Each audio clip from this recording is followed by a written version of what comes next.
Hey people, it's Saturday and I kind of feel like visiting for a while. It is the 8th of February. Cheers.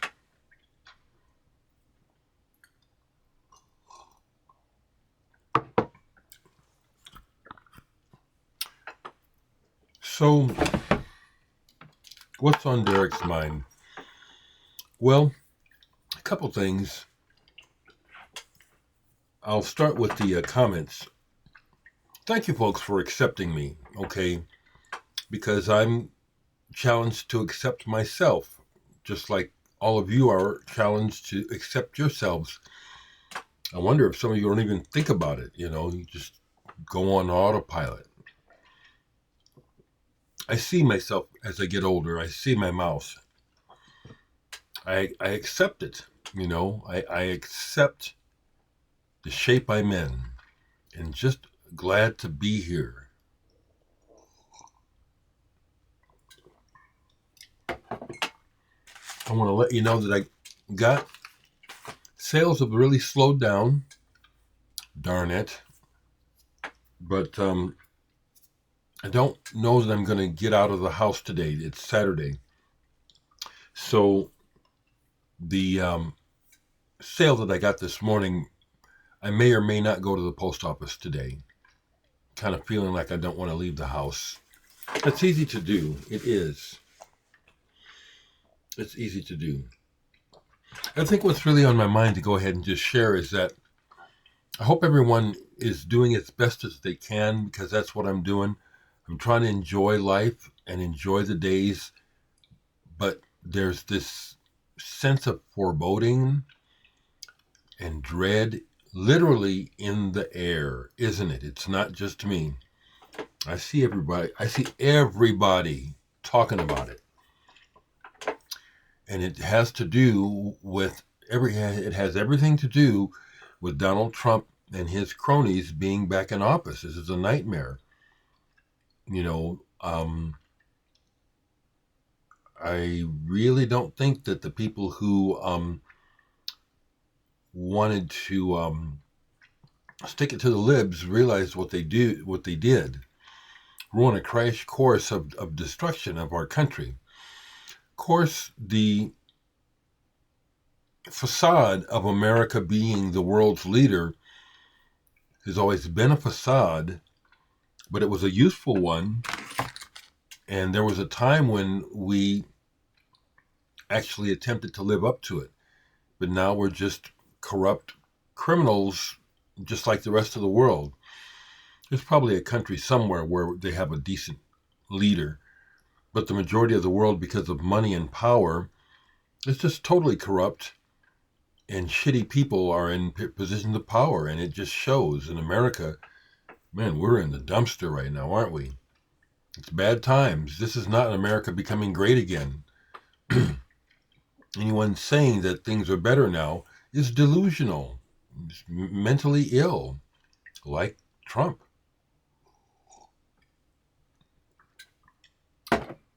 Needed to say a few words about that because it's in the air. It's like I look at the news channels and I just keep going because it's just there's no point. It's horrible. So, what saves me is my little world of music. Okay? Every now and then I can get a movie in for escapism, but most of the movies I don't care about. And if you see this, Sean, you really don't have to ask me about have you heard of. The main bands I wouldn't have heard of are going to be super independent, way out of the way. I mean, there's millions of artists, okay, but I mean, like Crack the Sky. Come on, man, I've heard about the stuff. When it comes to prog, I've heard about it. Of course, now we'll have somebody say, "Oh, I bet you hasn't heard about this." Well, of course, there's going to be stuff I haven't heard about, but the majority of stuff, yeah, hell, I sold my Crack the Sky records years ago because they only had one song on the first album that I thought that I liked, and then it was like, this is too. I'll be honest, it sounds too American. Okay.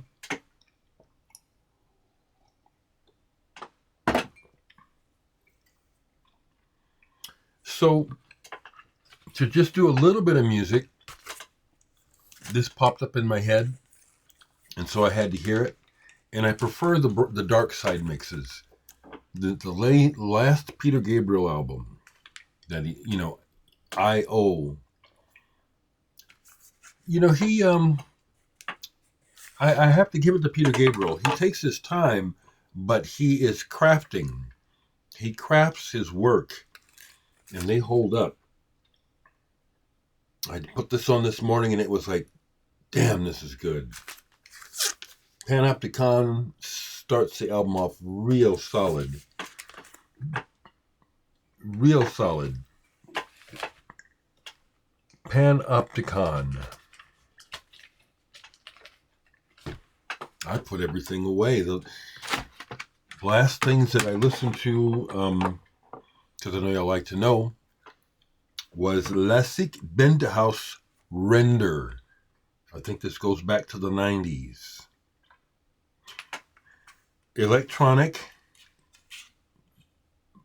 I still like this. It does sound dated because of the settings,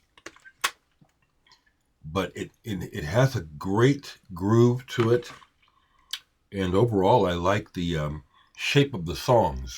I like it. This was something I forgot about, and so I gave it a listen, and it's like, this is like a relic from my past. It's like, I'll never play this again. The Essence, Nothing Lasts Forever. 1991. This is a label that brought us Sad Lovers and Giants. So it's some of that alternative indie kind of sound, but not real substantial. It's not that the band is bad, it's just that it's just okay, and then the words are totally forgettable. Totally.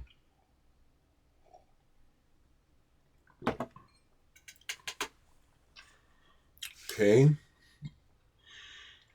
So that's really what I want to say. I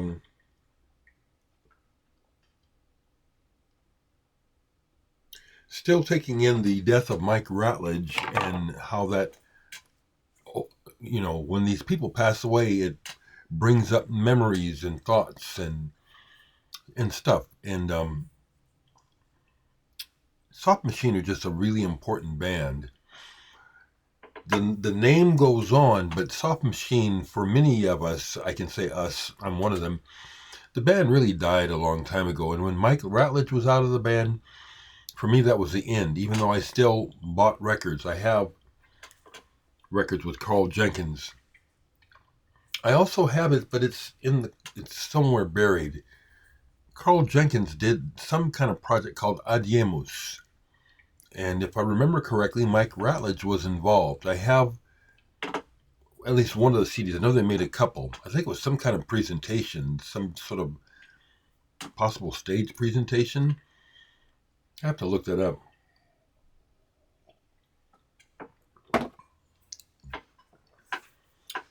So, yeah, I really don't want to leave the house today, so I hope you folks don't mind. I have about three CDs, packages to mail, but I don't think I'm going to leave the house today. So if you put it in order today, it'll be out Monday. And Monday is when I'm expecting delivery of my next release, but I'm not going to put it up for sale until next month. But I'm looking forward to seeing the disc. This is sitting down here. I might play it. Ryuichi Sakamoto. Sweet Revenge. This brings back wonderful memories of my summer in Japan, 1994.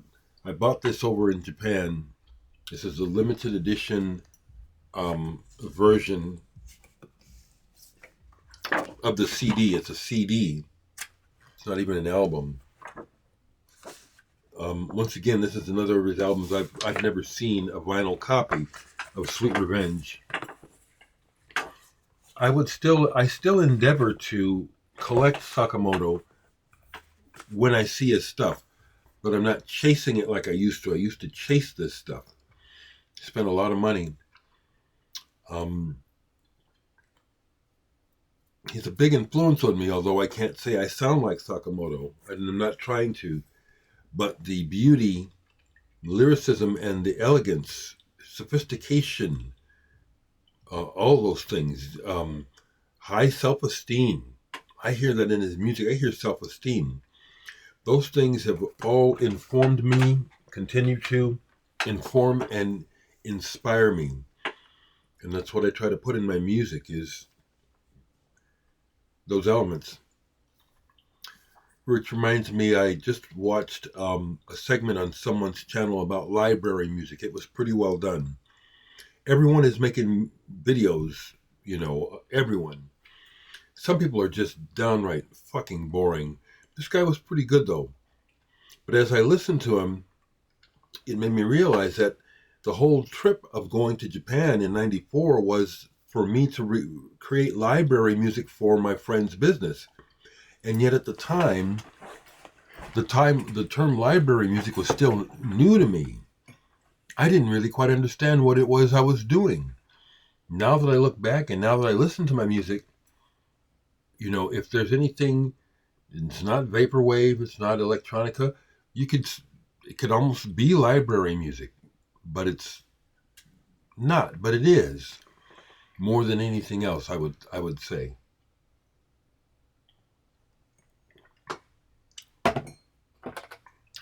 Okay, so down here is interesting.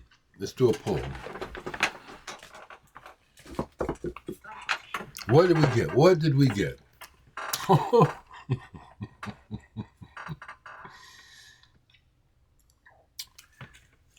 I guess the one thing I'll say is when I see this album, I remember the first time I ever saw it back in the 60s in this head shop in Omaha on the second floor.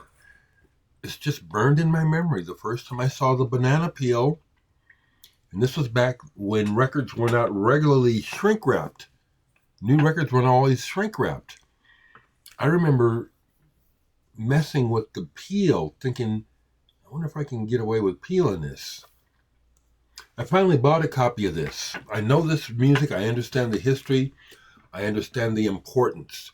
John Cale was the avant-garde aspect of the band. Lou Reed, I respect him, but I also know people who know him. So there's that. But I also remember hearing Sister Ray on the radio back in the 70s and thinking, how did they get away with this? She's sucking on my ding-dong. I'm hearing this on the radio back as a kid, and I'm saying, how is this happening? So I understand the importance of the Velvet Underground. Let's go down here again.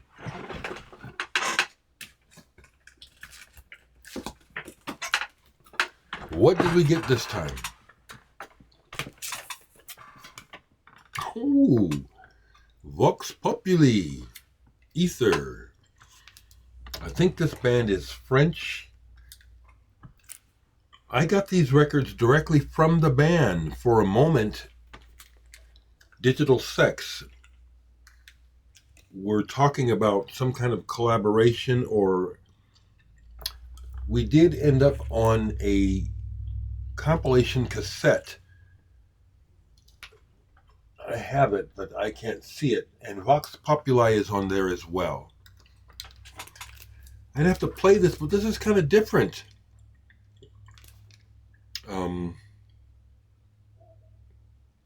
Yeah, I'm just going to have to play this. I don't remember what this sounds like. I think these are kind of hard to find. I have another one of their albums, too. It was pretty cool that they sent them to me.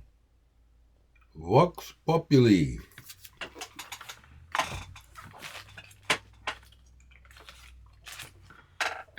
One more and I'm going to go, okay? Still over here, but we'll go up to this shelf here and see. Let's see what's on this shelf here. David Sylvian, Gone to Earth. You know, recently I was listening to some David Sylvian, and it's not his voice, it's his arrangements, it's the setting, it's his music. When I first heard the band Japan, I heard Sometimes I Feel So Low. I used to have it as a promo single. I sold it. Didn't like it. Didn't like his voice. Thought he was imitating Brian Ferry. When Gentlemen Take Polaroids came around, I said, okay, now this is happening. But primarily it's the music, not his voice. It's the setting that I like. He does have a beautiful voice, but I actually find it a little irritating at times. And I like that he's done a lot of instrumental tracks. The EP that he made with Holder Zukai and John Hassel, Words with the Shaman, it's over here. That's amazing. That's an amazing work if you've never heard it, okay? So I'm going to go ahead and go. But my last comment is a question. It's like, how can someone who is a liar, felon, sex offender, racist, all openly so, how can we realistically expect this person to lead the country into greater things? It's not going to happen. It's so weirdly delusional. And why would poor people want to cheer on rich people who are basically out to destroy us? And it's always been that way. They luxuriate on top of our backs. We pay for everything. They don't pay for anything. And they claim, well, we're providing for you so you can, well, you have your TV, you have your car, what are you complaining about? Man, we're not so civilized and we're not so smart if that's the best we can do, huh? Anyway, just thought I'd babble for a while. Take care.